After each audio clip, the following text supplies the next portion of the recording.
Hi friends, ఎలా ఉన్నారు? ఈరోజు మనం గుంటూరుకి 74 కిలోమీటర్ల దూరంలో ఉన్న త్రికోటేశ్వర స్వామి వారి ఆలయానికి వెళ్తున్నాము. అదేనండి కోటప్పకొండకి. ఇది మనకి చిలకలూరుపేట నుంచి వెళ్తే 74 కిలోమీటర్ల డిస్టెన్స్ ఉంటుంది. అదే నర్సరావుపేట మీదుగా వెళ్తే 67 కిలోమీటర్ల డిస్టెన్స్ ఉంటుంది. నేను నర్సరావుపేట వెళ్లే దారిని యూజ్ చేసుకుంటున్నాను. మనం ఇలా నర్సరావుపేట ఎంట్రన్స్ లో ఉన్నప్పుడు మనం ఊర్లోకి వెళ్లాల్సిన అవసరం లేదు. ఈ మెయిన్ రోడ్ మీద నుంచే మేబీ 7 or 8 కిలోమీటర్స్ వెళ్లిన తర్వాత మనకి కోటప్పకొండకి వెళ్లే ఆర్చ్ కనిపిస్తుంది. ఇదే వేలో మనం ముందుకు వెళ్ళిపోదాము. 7 or 8 కిలోమీటర్స్ వచ్చిన తర్వాత మనకి ఆర్చ్ ఇలా కనిపిస్తుంది. ఇదే కోటప్పకొండకి వెళ్లాల్సిన ఎంట్రన్స్. లెఫ్ట్ సైడ్ లోనే ఉంటుంది మనకి మెయిన్ రోడ్ మీద. వెళ్ళిపోదాం లోపలికి. ఇలా వెళ్ళిన తర్వాత మనకి ఎదురుగా ఒక పెద్ద చెరువు కనిపిస్తుంది ఫ్రెండ్స్. చెరువు మాత్రం చాలా పెద్దది, చాలా బాగుంది చూస్తానికి. నేచర్ మాత్రం ఎంతైనా పల్లెటూర్లే కదా. ఇలా మనం మెయిన్ రోడ్ మీద నుంచి కోటప్పకొండకు వెళ్ళడానికి మధ్యలో చిన్న చిన్న ఊర్లు ఒక 2 వస్తాయి. ఇలా మనకి పర్వతాలు, చెట్లు, పొలాలు చాలా అద్భుతంగా ఉంటుంది వ్యూ మాత్రం చూస్తానికి. అది కాక ఇది వర్షాకాలం కాబట్టి మొత్తం పచ్చదనంతో నిండిపోయింది ఫ్రెండ్స్. మనం వెళ్లే దారిలో చిన్నపిల్లలు ఆడుకోవడానికి పార్క్స్ ఉంటాయి. అది మనకి లెఫ్ట్ సైడ్ లోనే ఉంటుంది. అక్కడే మనకి ఫుడ్ ఫెసిలిటీ కూడా ఉంటుంది. అంటే ఇది ఒక రెస్టారెంట్ లాగా అన్నమాట. ఇలా ముందుకెళ్ళిపోయే కొద్దీ మనకి పర్వతాలు చాలా దగ్గరలోకి వస్తూ ఉంటాయి. చాలా పచ్చగా ఉంటుంది, చాలా అందంగా కనిపిస్తుంది. నేను మా ఫ్రెండ్ ఇద్దరం వెళ్తున్నాము. ఇలా కోటప్పకొండ ఘాట్ రోడ్ ఎంట్రన్స్ లో మనం తెచ్చుకున్న వెహికల్స్ కి టికెట్ తీసుకోవాలి. మేము బైక్ మీద వచ్చాం కాబట్టి 10 రూపీస్ ఛార్జ్ చేశారు. తర్వాత ఇలా ఎంట్రన్స్ లో మనకి స్టార్టింగ్ లో ఘాట్ రోడ్ ఎంట్రన్స్ ఇలా ఉంటుంది. చుట్టూరు పూల చెట్లు ఉంటాయి, చాలా అద్భుతంగా ఉంటుంది. మధ్యలో మనం వెళ్తూ ఉండగా చుట్టూరు పచ్చదనం ఉండటం వల్ల మనకి చాలా ఆనందంగా ఉంటుంది. ఇలా మనం ముందుకు వెళ్ళిపోతూ ఉంటాం. ఇంకా మనకి ఒక టర్నింగ్ లో బ్రహ్మగారి విగ్రహం వస్తుంది. తర్వాత ఇంకో మనం ముందుకు వెళ్ళిపోతూ ఉండాలి. ప్రతి టర్నింగ్ లో ఏదో ఒక దేవతామూర్తి విగ్రహాలు వస్తాయి. ప్రకృతి మనం ఎంజాయ్ చేస్తూ వెళ్ళొచ్చు. మన చుట్టూరు పూల చెట్లు ఉంటాయి కాబట్టి చాలా బాగుంటుంది చూస్తానికి కూడా. నేనైతే మెట్ల మార్గం కూడా ఉంటుంది. నేనైతే ఘాట్ రోడ్ యూజ్ చేస్తున్నాను, బైక్ మీద వచ్చాను కాబట్టి.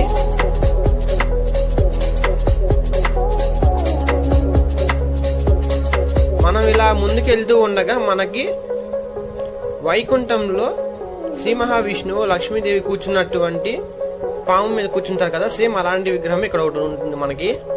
అది దాటి కొంచెం ముందుకు వెళ్ళిపోయిన తర్వాత మనకి ఇక్కడ పార్క్ లాగా ఉంది, పెద్ద ఏరియా ఉంటుంది ఇక్కడ రైట్ సైడ్ లో.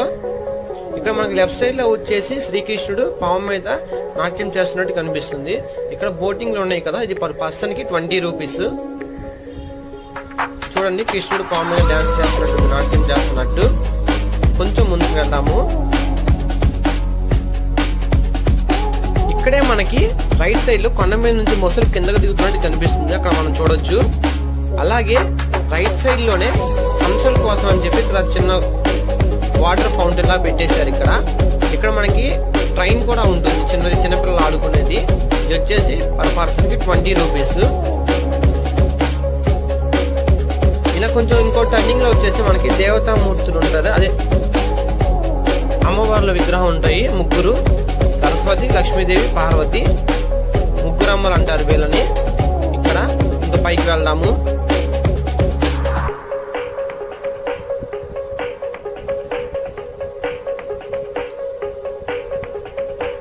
ఇదన్నీ దాటుకొని వచ్చేసిన తర్వాత ఇంకా మనకి మెయిన్ గా ఇక్కడ పార్కింగ్ ఏరియా ఉంటుంది. రైట్ సైడ్ లో మాత్రం చాలా పెద్ద వినాయకుడి విగ్రహం కనిపిస్తూ ఉంటుంది. ఫ్రెండ్స్, ఇక్కడ మనకి రైట్ సైడ్ లో పెద్ద వినాయకుడి విగ్రహం కనిపిస్తుంది మనం ఎంటర్ అవగానే. ఇప్పుడు ఇదంతా పార్కింగ్ ఏరియా. ఇప్పుడంటే ఖాళీగా ఉంది. మామూలుగా పండగల టైంలో అయితే ఫుల్ అయిపోతుంది బాగా.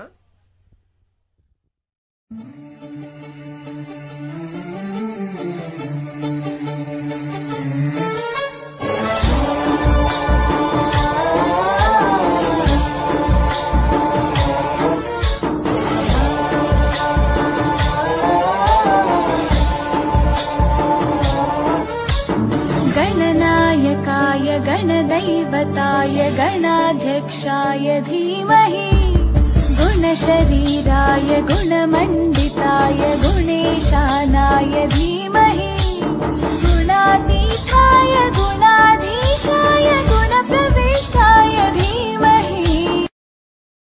ఈ కోటప్ప కొండ మీద ఒక్క కాకి కూడా వాలదు. ఎందుకంటే ఇక్కడున్న కథ ప్రకారం ప్రతిరోజు ఒక గొల్లబామ ఇక్కడున్న శివుడికి నైవేద్యం పెడుతూ ఉండేదట. అలా ప్రతిరోజు లాగానే ఒకసారి నైవేద్యం తీసుకుని వచ్చి పెట్టింది. అప్పుడు ఒక కాకి వచ్చి ఆ నైవేద్యం ఉన్న పాత్రని పడేసిందంట. అది చూసిన గొల్లబామ బాధపడుతూ కూర్చుంది.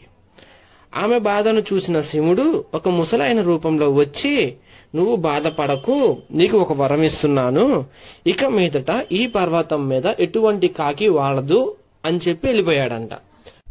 ఫ్రెండ్స్, మనం ఇంకా దర్శనం చేసుకోవడానికి వెళ్ళిపోదాం. ఇప్పటికే మధ్యాహ్నం అయిపోయింది, టెంపుల్ క్లోజ్ చేసే టైం అయిందంట. మనం వెళ్ళేసరికి టెంపుల్ క్లోజ్ చేస్తున్నారు. కాకపోతే మనం వెళ్ళిపోయాము, వెయిట్ చేస్తున్నాం అని చెప్పి వెళ్ళమని చెప్పారు. మనకు పర్మిషన్ ఇచ్చారు, వెళ్ళాము లోపలికి. మనం లోపలికి ఎంటర్ అవగానే మనకి ఎదురుగా కనిపిస్తూ ఉంటుంది శివలింగము. ఇక్కడ ఉన్న శివలింగం వచ్చేసి శివుడు దక్షిణామూర్తి స్వరూపంతో ఉన్న శివలింగం మనకి ఇక్కడ ఉంటుంది. ఇది ఒకే ఒక క్షేత్రం, దక్షిణామూర్తి శివలింగం ఉన్నది ఆంధ్రప్రదేశ్ లో, కోటప్పకొండ ఒక్కటే. ఇక్కడ మనం దర్శనం చేసుకుని బయటికి రాగానే ఇదంతా ఓపెన్ ప్లేస్ ఉంది. ఇప్పుడంటే జనాలు లేరు కాబట్టి మనకి ఫ్రీగా ఉంది మొత్తం. ఇక్కడ అయితే చాలా కోతులు ఉంటాయి, మనం పెడితేనే తీసుకుంటాయి అవి, పాపం లాక్కవు కూడా, చాలా మంచివి. ఇక్కడ మనం దానికి గుగ్గిలు పెట్టాము, తీసుకుంటుంది. ఇక్కడ ఒక కోతి తన పిల్లకి పాలిస్తుంది. ఇక్కడ మనం పైనుంచి చూస్తానికి లొకేషన్ ఇలా ఉంటుంది. మనకి గోపురం ఎదురుగా ఇలా ఒక శివలింగం చూపిస్తున్నారు కదా, అక్కడ మనం ఫొటోస్ తీసుకోవచ్చు. చాలా అద్భుతంగా ఉంటుంది. ఈ క్షేత్రం ఎంతో పవిత్రమైనది. మనకి కింద నుంచి పైకి లిఫ్ట్ ఫెసిలిటీ కూడా ఉంటుంది. ఇదంతా మనకి ఓపెన్ ప్లేస్ అన్నమాట. ఇటువైపు మనకి పార్కింగ్ ఏరియా ఉంటుంది. ఇక్కడే మనకి తినడానికి ఫుడ్ కూడా లభిస్తుంది. ఫుడ్, కూల్ డ్రింక్స్ అన్ని ఉంటాయి. ఇక్కడ మన కొబ్బరికాయలు కూడా ఉంటాయి. ఇక్కడ వచ్చేసి మనకి ఆకులు అనేవి వాలం అనమాట. దానికి ఒక కథ ఉంది, దాన్ని నేను చెప్తాను. చూసారు కదా శివలింగం ఎంత అద్భుతంగా ఉందో. ఇది మనకి ఎదురుగా ఉంటుంది. పైనుంచి చూస్తానికి లొకేషన్ ఇలా ఉంటుంది. మనం ఇటు నుంచి ఎంటర్ అయ్యాం అనమాట గుళ్ళోకి.